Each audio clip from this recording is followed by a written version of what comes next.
was sitting there in silence, waiting for the clock to roll over. You seemed very deep in thought, Paul. I'm trying to figure stuff out, Brad. We live in a mysterious world. Do we? Yes. Yeah, in many ways, yes. Yeah. Yeah, well, one of the mysterious things about this episode is, for some reason, both of us are a little yellow. Like, the coloring is... Yeah, the jaundice is setting in. Mm-hmm. You're so yellow, it's probably just flashing onto me. I don't know. I'm sorry. How you doing, buddy? My brain was trying to figure out how to interpret that. I'm like, yeah, I know. It's just like sometimes it just seems weird. It just babbles out. So, Paul, I'm gonna make a, I don't know, an educated Blanket guess statement. Here. Yep. An educated guess here. So, word out of Bloomberg, and actually we've been hearing this for a while, is that Mr. iTunes is going to go the way of the dodo. Yep. And they're going to break it into 3 apps, something like music. Like they already have on iOS. Yes. They're basically going to replicate that model. Paul, what are the odds that these are going to show up in the Microsoft Store, right next to iTunes? Right. Somewhere between the odds that aliens are real. Well, actually, hold on. Okay. I would argue that those odds are really high, personally speaking. Maybe not. Well, aliens Earth. as we understand them. In other words, flying around in UFOs around the Earth. Yes, that would be a. Yeah, I agree with you that the odds are very strong that life exists elsewhere in the galaxy. Yeah, hopefully they're smarter than us. But anyways. God knows. And if they are, please, the nuclear weapons are available. Just make it happen and start from scratch because we really mucked this thing up. Year and a half ago, 2 years ago, whenever it was, an Apple kind of talked about bringing iTunes to Windows, or if Microsoft talked about it first, whatever it was. I thought to myself, they've already moved to a more modern app architecture on iOS. Like, why wouldn't they just make more modern apps and put them on Mac and Windows, And the other thing they could do, by the way, would be to make all of that stuff available via the web, and that would solve a lot of problems. They wouldn't have to make an app. Mm-hmm. They've done neither. There's the rumor you're referring to where they're going to bring it to the Mac. I can't think that Windows is particularly strategic to the success of their media ecosystem. The one qualifier there, I mean, like I said, like if they just put it on the web, even in kind of tough form, that would answer the criticism, Yeah, I would love to see them bring iMessage to the web or anywhere other than a phone. But here we are, just twiddling thumbs. Yeah, I mean, I don't know. The app thing, it's weird. Like iTunes itself was always a very old-fashioned app. I described it on Twitter today the way I described it, 10 or 15 years ago, or whatever, which is like, it looks like DBase 3 to me. It's like a database. It's just an old-fashioned looking thing. And it's also a kind of a traditional desktop app like Microsoft Outlook, where it does a bunch of different stuff inside one shell. The Windows Media 7 and subsequent versions of Windows Media Player were like that as well, like kind of an all-in-one, it does everything kind of a deal. Yep. When we move to mobile, we see something that's more akin to like the Unix approach, where every app in this case does something very specific. So Apple has a podcast app, they have a music app, they have now they call it a TV app. I don't. Does that even make sense on desktop? And I don't know. Maybe not, but it doesn't really matter because maybe that's not how most people enjoy that content anyway. So who cares if it's a little less efficient? I don't know. But yeah, to your point, anyway. 20 minutes later, no. I bringing it to Windows. Let's talk around this as much as we can. I just don't see it as a priority for them. Yeah. I hope I'm wrong. I hope you're wrong too, but I would think that if it comes to Windows, it's just going to come as a traditional app. It's not going to come in the store. Well, like what would come to Windows, right? Like does an Apple Music app even make sense on Windows? Does an Apple Podcast app make any sense? No, I would say no. I think you could argue the music app does, though. Yeah. Yeah. Well, like I said, web would. Well, yeah, but if it was web would make a lot more sense. Yeah. Web would make a lot more sense, but I think people have kind of moved on. Most people. When I say people, people, like obviously there were old-fashioned people or people who prefer iPods even or whatever. But I think people, by and large, most people, generally speaking, enjoy music off of a phone today, and that's Apple Music is available everywhere. It's on iPhones, it's on Android. The one thing I think really needs to be an app on Windows is the TV app, right? A way to bring all of that content that you might have purchased or TV shows I guess you were purchasing, movies you've rented or whatever it is. That's the one thing. Big screen makes sense for that kind of thing. And I just don't see it happening, but I think they should do it. Yep, we'll see. When is that Monday? The WWDC? Yeah. WWDC? I think it is Monday. Is it Monday? Jeez, that came right I up. know traditionally they have their stuff on a Tuesday, but this is the developer conference, and they're just going to copy Microsoft and move everything to a Monday. That's not true. They were going to copy Microsoft. They put it on top of Google I/O. Yeah. When is WWDC? Then the world would explode. Could you imagine Apple and Google having a developer show at the same time? There's not enough Twitter. They'd have to invent space cars so people could drive up and down through Silicon Valley to get to both places, Let me see. This is valuable time on a podcast looking. June 3rd through the 7th. So June 3rd must be Monday. Yep. Excellent. Yep. So good. Actually, I'm kind of glad it's Monday and not next Monday. Because I'm leaving like Wednesday afternoon of next week to go to Hawaii on your credit card from American Express. I sent them an email, but what Brad's referring to is I got an email from United that I now forget the exact wording of it, but it basically said, here's more fun stuff to do on the trip you plan to, Hawaii or whatever. I'm like, I didn't book a trip to Hawaii. So I wrote back, they had an email at the bottom for like the mileage thing and like a general United email. And I was like, dear geniuses, thank you for making me look at every single one of my credit cards for fraud, as I did not book a Hawaiian trip, vacation or whatever. Like, why on earth would you send out an email like this? It's just stupid. Stupid. Better you than me. Wish I was going to Hawaii. Yeah, so do I. We're going to a nice beach, but it's not Hawaii. Although it is much more convenient to get there, but their pineapple will not be as good. Right. Unfortunately. And you leave Monday? Is that right? No, we're leaving Wednesday afternoon. Okay. Oh, because you're going to be gone for the straight week, and then we'll see you in DC the following, whatever that is, Monday or Tuesday.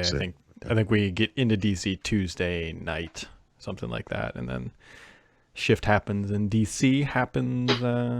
Yep. In a weird confluence, my wife is going to drive to DC on Thursday, and then we're going to stay a couple of extra days, and then we're going to drive home. Wow. But I'm flying to DC, so I actually booked a one-way trip. Yeah. Make sure to put some fertilizer in your backpack, or fertilize the lawn before you get on that one-way trip to DC. I'm sure it'll be fine. It's a one-way trip to DC, not to Quantico. Or to I don't know the name of some prison. I don't know, whatever. Quantico, I guess, is the FBI headquarters. I don't know what I'm talking about. Yeah, well, you typically don't. Anyways, so Pulp, do you remember a smitten 24 hours ago? We started talking about Game Pass, and I said, hey, it's going to be included with Ultimate for free. Right. Remember this? Remember this? I do. So it's a little bit of evidence to back that up was shipped my way. Actually, it was just on Twitter, which you can maybe see right there. Yep. Which that is a Xbox Game Pass Ultimate prepaid card, which includes PC, console, gold, 3 months of it, over 100 high-quality games. What was the price for 3 months? $45? $47.95. I'm still, I'm a little nervous about the price escalation on this thing. Yeah. The other big question, which Rich Woods actually smartly brought up on Twitter, is like, so what happens to Xbox Play Anywhere? Because that is kind of it. I honestly suspect, though, that people who bought a game on it, like Forza, let's use Forza, for example. You buy Forza on the console, the idea is that, hey, you can go play it on your PC for free and play it anywhere. I strongly suspect that many people did not take advantage of that, because why would you buy it on your console if you wanted to play it on the PC? Yeah, all right, two things to this. First of all, the big difference here is Xbox Play Anywhere is mostly about purchases versus subscription, right? True, so, very true. Whatever. I agree with you. People who are going to play a game on an Xbox are not typically going to pick it up on a PC later and play some more and then go back and forth. But this is, there's a lot of stuff like this in the Microsoft world, and I would say in tech in general, where you describe this scenario. You're like, imagine you're sitting on the couch and you're playing this awesome game of Forza or whatever, and the alarm goes off and it's like, oh, I got to go to work or something. And you're like, I'm just going to be sitting on a train for 30 minutes anyway. I can bring my Surface tablet with a controller. I can pick this game up where I left. It's like one of those things like you kind of go, yeah, okay. Like that sounds pretty cool. But to your point, I don't think many people actually do it. It's great in theory, but I just don't think the practice makes sense. Because like even if you're going on a train, you're like, I'll just surf the web. It's just easier just to wait. Unless you were like highly addicted. But even that category I still think would be pretty small. Those games do not lend themselves to casual play. That's the point. I mean, if you're going to get on a bus or a train or whatever and while away the time, and gaming is what you want to do, you're playing like a Bejeweled kind of a game or a Candy Crush kind of a game or one of those games they advertise on TV with Arnold Schwarzenegger where it's like a strategy thing or whatever. Crossword puzzle. It's I don't know. Like I'm sure there's someone out there who's listening. It's like, no, I do that all the time, and God love you. I mean, that's fine. But I think you're right. I think the market for that is actually very small, and it falls into that category that I don't really have a name for, but it's demos well. It's one of those things where you're like, yeah, that's really cool. And then no one actually does it. Yep. As Jamie points out, he goes, I wonder if Play Anywhere is going to be supplanted by XCloud. Which that would... Well, yeah, I guess that's the other thing. I mean, this is something I was talking yesterday very vaguely and terribly about this idea I have about video games on the PC, et cetera. I have this other thing I've been working on that I think of as the end of ownership. And when you look at things like, Uber and Lyft and those things, which kind of eliminate the need for cars for a lot of people, or you look at all of the obvious media things, books, music, videos soon, news, even, whatever, like we're kind of getting away from like, I have a big bookshelf of books, Yeah. Now I just have a little Kindle, or actually I don't even have a Kindle. I have a phone and I have some cloud library of hundreds of books, it takes up zero space. It's kind of nice. Video games is going in this direction, right? And there will always be those people. I mean, and I'm one of them, and I've resisted it so far because the game that I play, by and large, Call of Duty, is not available on a subscription of any kind. And so I can't subscribe to something that has Call of Duty. So I buy Call of Duty and I play it on a particular platform. But, being able to stream it across a service that is heterogeneous in terms of like the hardware you're going to use is super compelling for the same reason that buying a book in Kindle form is super compelling rather than lugging around a big book. So I mean, yeah, sure. I mean, this is absolutely the future. Yeah, it's we will see. I was here. Actually, I was trying to change my background while you were rambling, and jeez. All right. Thank you for turning it into the ramblings of an old man. It's just kind of what happens. Anyways, other things that are happening. I kind of like the way these things look. Microsoft. Yeah. It's Pride Month at Microsoft. Whatever you want to make of it, but they have these new covers and they look kind of nice. Yeah. Add a little flair and flavor to your... Is this tied to something? Is it like a day or a month of observance or something? Is what's the event? Or is it just we're just doing this because it's the right thing to do? Well, it's probably... I'm going to go with it's probably a little bit of both. Yeah. Right. Microsoft has always been a pretty open company like that. And they came out. I mean, they look nice. I don't know. I wish that you could kind of get... What I would pay money for is be able to like put any phrase on here. So as you were just talking, I was thinking of that program that Microsoft has for the Xbox controllers, the Design Lab thing, where you can design. It's just color schemes for the most part, but you can design a controller for you, custom controller. Yep. And we should have something like that for type covers. That'd be really cool. Yeah, I could put Paul sucks, and like every time we travel, and I fold it up, pink and purple colors and. Yeah. Oh, yeah. It match both Dunkin' of your Donuts phones. colors. Yeah. Maybe we could get a little umbrella up in the corner. A little, yes. Right. Connected to a pen loop so it doesn't get lost. Pen loop. A pen loop would be... Like an umbrella loop. a nice addition. Yeah, they should bring that back, like commemorative spitball edition. in here, you know. Just a nice little thing. So we got WWDC next week. I got vacation next week, which, by the way, everybody, I'm assuming there's probably not going to be a podcast Thursday and Friday. Wednesday will probably still that's work. actually so. Oh, when do you leave, though? That's the thing. I'm going to be gone anyway. So actually not having a podcast Thursday, Friday is perfect because I'll be in the Netherlands and I'm flying home on Friday. When do you leave? Tuesday? It's technically Wednesday because it's at midnight 05. But wow. Yeah. So I leave at midnight between Tuesday and Wednesday. I guess technically that's Wednesday, right? That is a quick trip.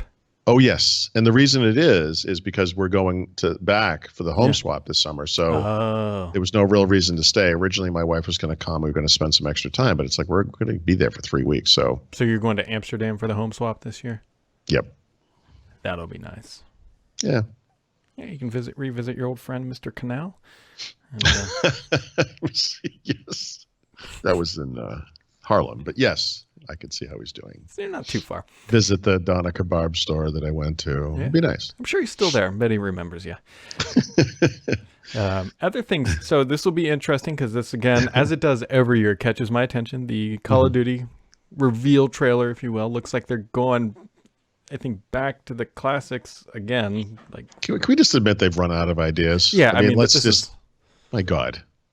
But if they make just a normal shooter game, I might be very interested. We'll see. It looks very traditional. There's not even going to be a zombie mode. It's like we're doing single player, we're doing multiplayer, we're doing co-op. You know, it's straight up retro. And it sounded like there was no season pass or any of that junk. It's just you get all of it. Yeah. So that's something I need to. God, there's been this thing. There's all this stuff going on in games right now I can't stand. So obviously there's been this whole like loot box thing, you know, and Call of Duty has fallen into this trap. And it looks like what they've done is instead of having like, you know, basically 2 versions of the game, now they have like 5. And like 3 of them are digital, 2 are retail.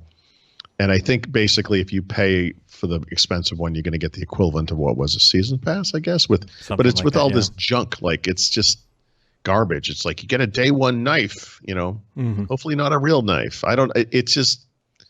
It's just weird. Yeah. I'm going to wait on it. I'm just going to, I need more information. So I think at E3, like everything with gaming related, they'll probably talk more about it. If you can read everything that's been published about this game, it's nothing. It's a lot like a Satya Nadella keynote. Like there's nothing. It's like nothing. Wow. Yikes. That was a little harsh. I'm sorry. Well, I would definitely agree. It's words. Yeah. His early keynotes in his, at least the past 2 years, the last one wasn't so bad, but there's been a lot of, I came out of the woods after a weekend in a van. That whole NASA thing, and then all of the mission control references for the first 45 minutes. You know, which that was rough on so many. Yeah. I don't know I'm sure we've talked about it on this one. I can't remember or where, if it was in person or we were drunk at a bar, but for people who aren't aware, those guys walked up on the stage knowing the demo was going to fail. They couldn't get it working before the keynote started, we've been told, at least by some people. And they walked up there just knowing that this isn't going to work. And it was like a 10 to 15 minute reset process. And so it was... well, I'll fall back on the thing I had said before. It's like everyone wants to point blame at something. And it's like, well, these guys didn't handle the fail particularly well. And that's true. But it's absolutely on Microsoft not to have had a backup. And by backup, I mean another set of HoloLenses and just the video reel that they later showed. Like, it's just completely unprofessional not to have that stuff waiting to go and bailing those 2 poor guys out rather than make them be horribly embarrassed by something that was not their fault.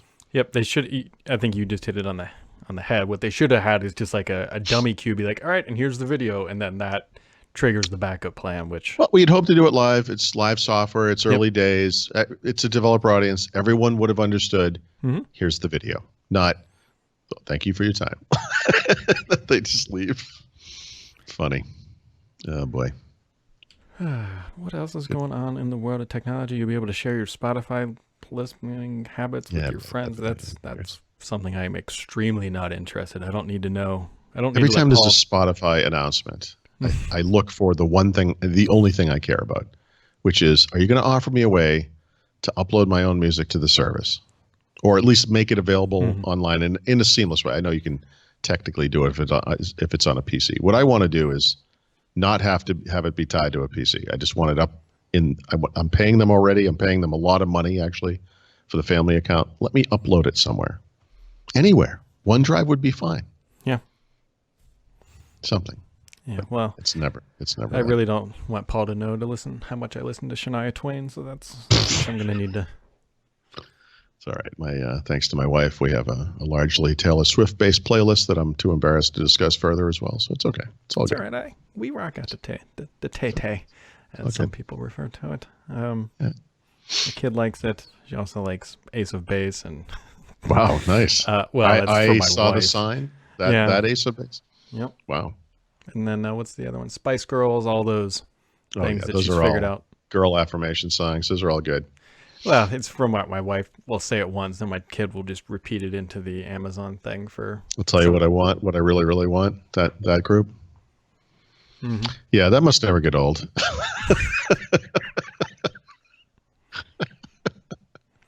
The worst part is that she's figured out that if she says play everywhere, then it knows to play it over all the Sonos speakers, not just the one in the kitchen or wherever, and then, by the way, I got back from the gym today, went upstairs. I was originally going to not take a shower until right before the podcast. I was going to just do some more work and just get going. And then I was like, you know what? I have time. There's plenty of time. Like, we're not doing the podcast till 1 anyway. Like, I'm like, I should just take a shower. I already shaved and everything. It'll just take like 20 minutes or less. Yeah. But I didn't bring my phone. So I couldn't listen. I usually listen to music in there, you know. So, but I got the Sonos thing in there. So I was like, hey, G, play whatever. And it was like, boop, boop, boop. And off it went. It was nice. Yeah. The other interesting thing that just came across the headlines is, so T-Mobile and Sprint are trying to merge. And one of the conditions, which we'll see if they actually do this, is that to get the approval, they have to lay the groundwork for another mobile carrier to come online, which we'll see how that happens. But one of the headlines that came out today is that Amazon is reportedly interested in buying Boost Mobile from Sprint, which you can only imagine how much the carriers are quaking in their boots if Amazon wants to get into the cellular game. What if cellular was a perk of Prime? Yeah, that's exactly where, think about that. Mm-hmm. You telling me they wouldn't instantly have millions of users right there? Yeah. Yeah, that's a scary outcome for those, because it's not like Verizon and AT&T are known for their customer service. Yeah, you know what I'm saying? I mean, people talk about the opposite of a good business. Like, people would drop them in a heartbeat if it was easy, and if there was a viable alternative, like in a heartbeat, and that would be interesting. Yep, you could make a lot of money if you had a website set up where you just come in and punch your phone number in, and then pick the service you want to subscribe to, hit a little button, you wait for the magic to happen, and then you're all instantly over to the new carrier. Right. I know. I don't know if this is possible. This must be possible on phones, but because I'm on Google Fi, as you know, and so when I go to a Google phone and the Pixel 2 XL, the 3 XL, and now the 3A XL, it has an eSIM. And so it's as simple as you go into the app, you tell it you want this to be the phone. It says, you want to put your phone number over here? And you're like, yep. And then that's just your phone. And when I do it on a third-party phone, like I just switched over to the OnePlus so I can write that review, I have to use a SIM. And whatever. I hilariously lost it in the couch last night. I'll spare you that story. But the same thing. You have the Google. It's a classic for me. I have the Google. You have the Google Fi app. Same thing. It's just the ability to switch from the phone is amazing. But what you're suggesting is the ability to switch from carrier to carrier. It's like you're switching from Netflix to Hulu, right? Yeah. Which is the easiest thing in the world. That would transform the wireless landscape. Yep. Nobody will do it though for that exact reason. It doesn't behoove the companies that control it to allow that. That's the problem. You'll never get what would be good for you when it is contrary to the interests of the companies that dominate that industry. Yeah. I don't know. We'll see what happens there. If they get into the mobile game, that'd be amazing. They should make a phone. Oh, wait. Yeah, you could call it a Fire phone. And I could have this tilting. Remember what that thing had? It's like you could tilt and peek around corners. And it was like a 3D effect in maps. Remember that? You could actually, the buildings would kind of tilt in space a little bit. It was weird. It was weird. Yeah, I spent a bunch of money on that. It's possible I still have one of those in a box somewhere. I bet I do. I bet it'll be a collector's item in about 300 years when Amazon is just the government. Amazon just owns everything. Amazon, the government, right? I pledge allegiance to Amazon.com and to the Prime membership that binds us. The republic for which Bezos runs. Yes. One nation under All Amazon. hell, yeah, Lord Bezos. Got to keep the shiny dome of that statue, nice and clean. Wow, we really hit it out of the park with this one. I think so. Yeah. You got anything else for today, Mr. Paul? No, if you're waiting for it, if you're a premium subscriber, I'll be doing. I've already started it, but I'll get Ask Paul out this afternoon. That's going to be my primary focus for the next hour or two, I guess. How about you? I'm going golfing tomorrow morning, as long as the weather holds out. I am looking forward to that. Actually, we're going to a friend of mine who actually you wouldn't have run into him, but he lives in Berlin. Interesting. Yeah, he lives in Berlin. He used to live out in San Francisco. Whatever. He got married over there. Does he know Marcus?